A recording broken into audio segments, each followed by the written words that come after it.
Hello, friends. Happy Sunday to you. And I am here as a messenger, as a vessel and a voice. I thank God for this journey. I thank all of you for being here. And I just appreciate love and light and life and where I am at, and I appreciate where humanity is right now, because I see people waking up to the fact that there is love, and that the hope of having a love that fulfills us is absolutely possible. And that's what is so beautiful to me every day that I wake up. And I just want to say hey and thank you for popping on. Hi Robert, hi Kathleen, mwah. Hi my friend Danny, oh my sister from another mister, I love you. Hi Coach Tina, thank you all for popping on. And hey, if you know anybody that needs more love and light in their life, please share this. Share it to maybe in a private message to somebody that you love. Share it to your timeline if you don't care, what people think, and you don't care what this girl might be saying. Hey, I'm just here to share light and love. This is my sweetheart Lily, and it is her birthday today, and we're gonna start with the song. And I hope you enjoy this as much as I do. Just a couple seconds as you share. Please give me some hearts if you can hear us and if everything is good. Here we go. Ready? Hello, Gil. Hi, Craig. Dearly beloved, we are gathered here today to get through this thing called life.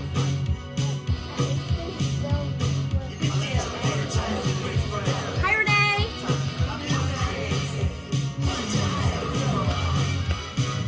Hey, I'm dancing. I don't care. I don't care what y'all think.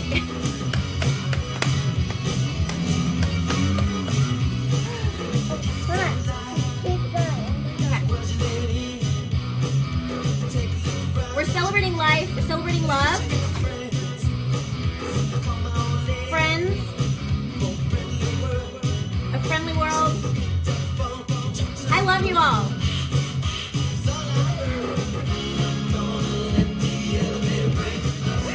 Guys. I'm here to go crazy, okay? I'm here to go crazy, and I know some people logging on. I'm going to go ahead and end the song for now because I want to be brief today. It's my daughter's birthday, and I want to give all the time in my heart that I can to my family. And you know that. If you know me, you know that. You know that my family comes first. Thank you, baby. Okay, sit down. So today, I'm here this month sharing about love, right? And I'm here sharing my code to love. This is very personal to me. It might not be something you agree with or that you've been taught in your own life or that you've seen in your own love lives. And, I'm not, to the human eye, like I said last week, I'm not qualified. This is my third marriage. I'm not perfect. I'm a human being just like you. I have failed. I have made mistakes. And I'm still here standing and loving and being loved and finding the beauty of what true love is in my life and in my heart, guys. Now, first of all, this is not coming from me. Again, I'm just compelled to tell you that this is not coming from my mind. I'll admit I've done research and I read constantly. I'm constantly reading personal growth books. I'm constantly listening to spiritual awareness. I meditate every day, and this is not saying that I'm fabulous or anything like that. I don't do anything you can't do, right? We're all the same. We are all one. And that's my second code to love, oneness. And how, as a consciousness, first of all, we're all connected. We're all of the human race. We are all spiritual souls living in a human body. And I want to thank you all for popping on. Everybody that's here. Hello, Kenneth. Hi, David. Thank you so much for popping on. Please share this if you love life and if you just want to create and give more love to the world. I really, really encourage you to share this video because I'm here to make a point and to share that love is possible, fulfillment in our marriages and in our relationships, and most of all, to ourselves in our own heart is possible. Okay, I'm going to have to stop right now. I can sit and watch, but that's it. So, know that anything you desire is possible. Just the fact that you have the desire for whatever that is that you desire, that is the sign and the foundation that it's possible. Just that we have that desire in us. That's been put there. We don't put those desires there ourselves. You know what I'm talking about. When you feel it, when you kind of feel that innate longing or that desire for something. It's the same thing as like when you walk into a room and you can feel like the energy of a room, right? You can feel someone's energy when you come around them. You can tell when they're sad. You can tell if they're happy. You can tell these things, right? It's because of the fact that we are all made of an energy presence that we cannot see. So here's the deal. In finding love and in giving love, it is so vital and key to look past what we see. And I know I talked about this a lot last week in last Sunday's video, but I'm going to say it again. We've got to look past the physical, because as long as we're looking at the physical, guys, it's a distraction. It is a distraction because it's not who we really are. It's not. It's what passes away eventually. But we know that our soul lives on forever. So let's jump right into marriage, because, you know, that's where I'm at.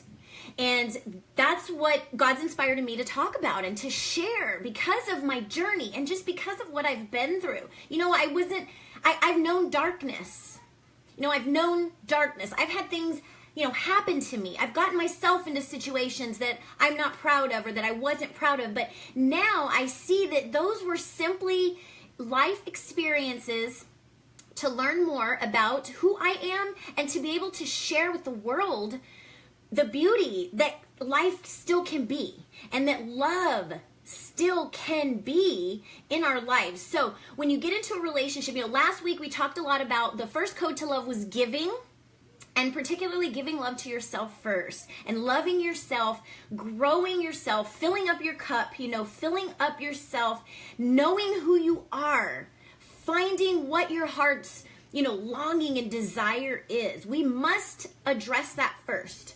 Otherwise, we're an empty vessel trying to love other people when we don't even realize what love even is to us. So we've got to find that first, that foundation. We got to lay that foundation. Yes, stepping stones, exactly. Hi, Delapo. Nice to see you. Thank you, friend, for popping on. Please share this video if you feel inspired. So in marriage, when you're loving, and this is just a visual, you know, that I've seen and that I've experienced in my own life, is you actually attach to the other person. You know, when you get married and you say vows, say you got married in church, you know, for better or for worse, you know, till death do you part. So you're committing to a connection, right? You're committing to a journey. And that doesn't mean that you commit to having expectations on them. That doesn't mean that you commit to needing them. That's a commitment to give yourself to that person as if you are one, as if you are that person. To take their needs, desires, dreams, goals, who they are as your own. And it's very powerful. And I do believe that the reason there is a super high divorce rate, super high, we know that, is because so many of us, and I've been there, like I said, I've been there, are focusing on the physical, and we're focusing on our needs and our desires and what we want to gain from that person or that marriage, or, you know, even if you're just in a relationship. Okay, go wait out there and I'll be right there. Versus how we can add and build them up, versus how we can be their helpmeet and be to them what they need. And, you know, I'm the first one to say that self-love is vital and important. Hi, Lily. Hi, Sherry. Thank you for popping on. Love you. Thank you so much. It's such a blessing to chat with you this week. So really putting yourself aside, you know, once you realize what you are and what the love is in your heart and what your soul is and how amazing and what a miracle you are, then it's so much simpler to then pour that into somebody else, because you've got it, and it's not a getting, it's not right like a destination, it's a journey. Every day we must wake up and connect with ourselves first and love on ourselves. Let God love us, accept what God has for us first. But then our focus, if we are married and if we have made that commitment to a marriage journey, can y'all close the door please? Then we must begin to shift our focus to those around us. And for a lot of us, it's our spouse and it's our children. But if you're not married, then it is who you're living with in your own home. It's your friends. It's the people at work. Remember, when we are to love somebody, we're just simply to put ourselves in their shoes and give them what they need and what they're looking for, and help them be love in their own life. Find love in their own life. Because I'm telling you this right now for a fact, that when people are angry, hurt, upset, depressed, all that is a need. They need love. They, a lot of times it's from experiences, or it's from things that have happened to them. And a lot of times it's from decades ago. Guys, this is not something that, this goes deep. It goes back deep. And I just encourage you to, when you're talking to somebody, especially your spouse and your children, to remember that they are a person too, and that they've been through life too, and that they have times of pain and of fear. My husband, when I met my husband, and you can think all back to the beginning of your love life, so whatever love situation that you're in right now, think back to the beginning. If you're a parent and struggling with a child relationship, maybe you have a teenager or an adult child that you're struggling with your relationship. The key thing here is to think back to when that relationship started. Think back to when you had that baby, that child. Think back to when you first met your mate. Think back to that day that you met and what attracted you to them, and why you felt the need to love them and to connect with them and to be with them. Because every day we wake up, we must start that new. We must remember that something at some point connected us, and we love them. There is a beauty there about them, that even though in the distractions of today, maybe it's your work life that's crazy, maybe y'all are just have crazy situations going on and you're busy and life is chaotic and hectic, and look, that's the physical. So look past that and remember that deep connection that you guys had, that oneness that was there from the beginning, that is still there now, that we must connect with, because that is where forever comes in. That is where till death do us part. When we continue to choose to see past our humanness, and I'm going to put it out there, people cheat, people do things that, the other person thinks, oh, they hurt me. How could they do that to me? But you know what? It has nothing to do with people doing anything to each other. It has to, look, can we just call infidelity, can we just call it humanness? Can we just call, hurting people, can we just call that being human? And those of you that are hurt, that have gone through that, I've been there. I've done it. I've gone through it too. I'm not saying that I can't relate to you. Sorry. Okay, please give it to him. I relate to you, and I know where you are, and I've been there, but I had to choose to get to the point where I saw past that and saw the root of what that was. And it was simply just a desire for more. It was maybe human nature. Another reason why I do believe that divorce rate is high is because when we get married and when we try to put into practice this thing that man put into practice, marriage, right? You have a marriage certificate, you make these promises, and then you sign this paper and you say, this is it, this is done, right? But I think that we forget that we're still human. I think that we forget that doesn't take away the natural urges that we have as a human being that God put within us to co-create and to create other humans, the sexual desires and the urges and most of all, the connection. The connection. Why are we here on Facebook? Why are we here in this huge community? To connect, to love, to find a connection, to be with other people that we can resonate with. And that doesn't go away when we get married, guys. That doesn't go away when we make a promise to love and serve somebody else. It doesn't go away. If we continue to love each other, though, seeing past the physical and giving to each other as we are one, then we can still be successful despite being human, right? We can look past the physical and we can still love each other. I have people asking me questions like, we're considering divorce and I have children, and I'm wondering, is that going to hurt my children? And here's the thing. If you're in a marriage and if you are not happy, the question is, can you choose and put into practice? Now, don't look back. Don't think about everything you've known up until now. What you want to think of is today. and you want to make a decision about today, right? Don't look back. And you think of today and where you're at and where your spouse is at and your children. And you think, can I be in this home and can I love and give to this person as if they are myself? Am I willing? Am I willing to put my own self aside for a time and pour into this family? Then I would say, why would you want to consider going somewhere else? Because again, if you're looking for something outside of you to give to you and to fulfill you and your needs and your love and your desires to give to you, it doesn't matter how many times you get married. It's not going to be successful because you're still seeking for a human and a person to give you what we must seek from our own heart and from our own God and creator and soul. That's not going to come from somebody else. The beauty of marriage and love and oneness is being able to have that already and then pour it into somebody else.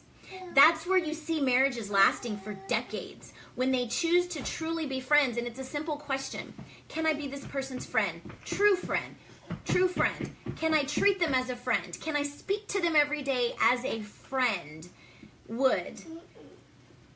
I think we forget sometimes that our mate and our significant other is our friend first before they are our wedding partner or our lifelong partner. They are a simple friend. And if we take that into consideration and ask that question, I really think that can make a huge difference in marriage. I know it has in mine. And here's something I've been studying this week. I know, yes, they're always here in the background. They're so patient. Hi, Daniel. Thanks for popping on. Hey, share this if you're finding value. Please, guys, share this out. Here's something that I've been studying. So when I've been thinking, oneness kept coming to me. And so I started Googling and researching and reading, and I found so much stuff on YouTube. I mean, you research oneness and you'll find so much out there. And it was a lot of stuff that I never heard before. And I really had to pray and meditate about it and ask for that discernment. But there are studies done all over the place right now, a particular one at Princeton, that actually they're proving to us now that our emotions, and when we love or when we hate or when we fear, whatever the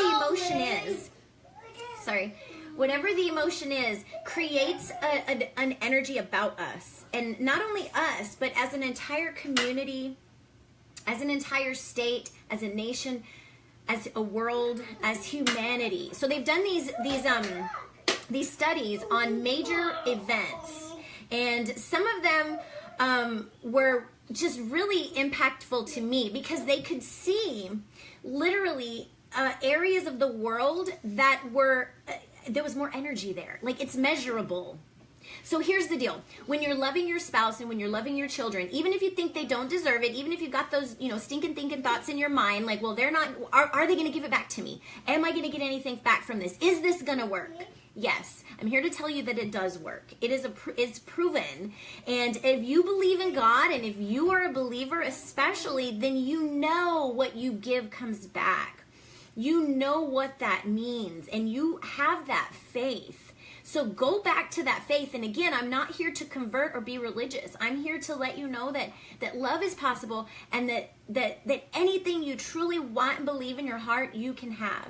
And that as human race, and especially within your home, we are one. So love your mate, love your children as though they are yourself. Speak to them as you want to be spoken to. And again, it goes back to, first you got to know who you are and where your heart is and what you want. And then you're going to get that back. It's the most beautiful thing, and it's a promise that's given to us. And we are here. If you're here listening to this, you are one of the ones called to love and to be a light wherever you are. I know it. That's the only reason I'm here. Like, I'd rather be out there, with my family, loving them. But I'm called to bring this message to you. And it's a simple message.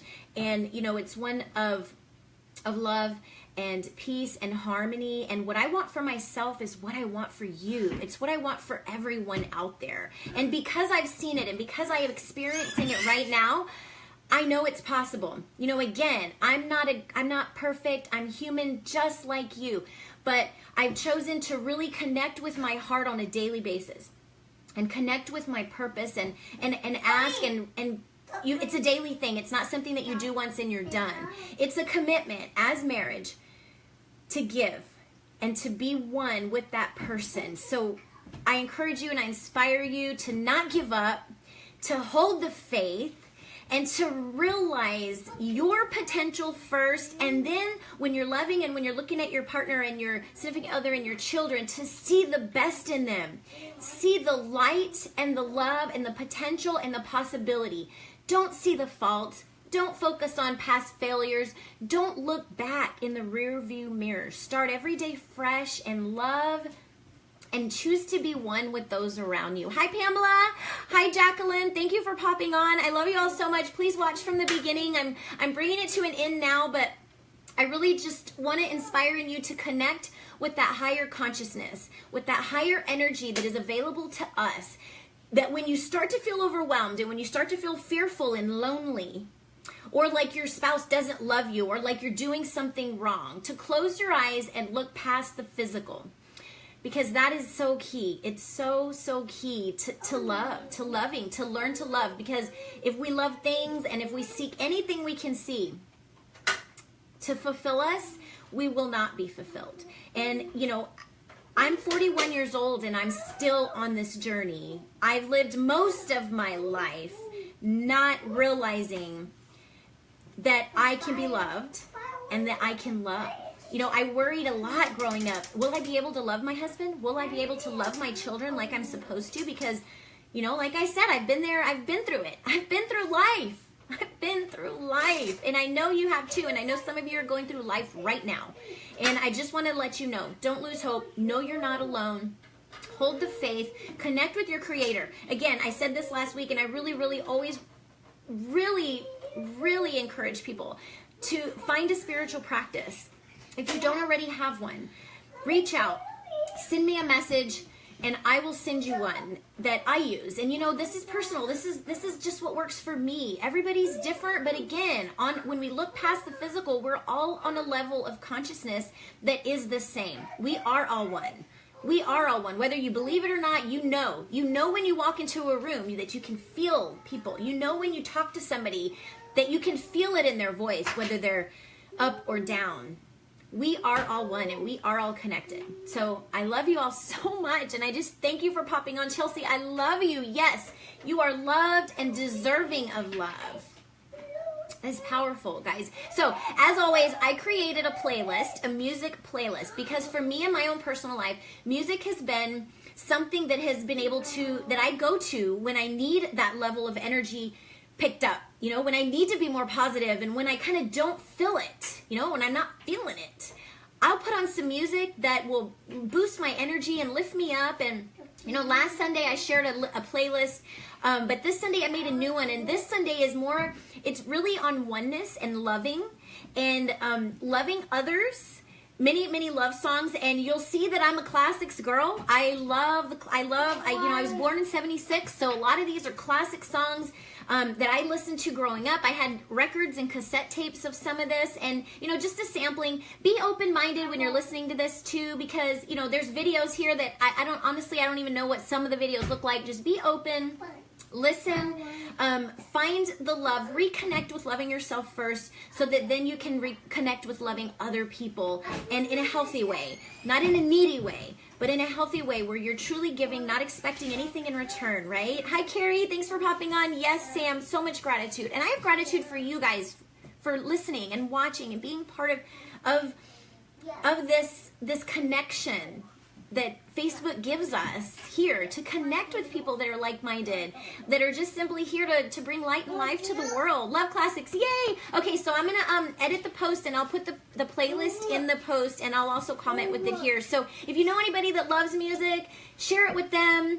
I'm just here to share and love, and I love you all so much, and we're heading out to celebrate my Lily's birthday today, and we're going to have so much fun loving each other, and I love you all so much. Bye. Bye. Love you. Love you all.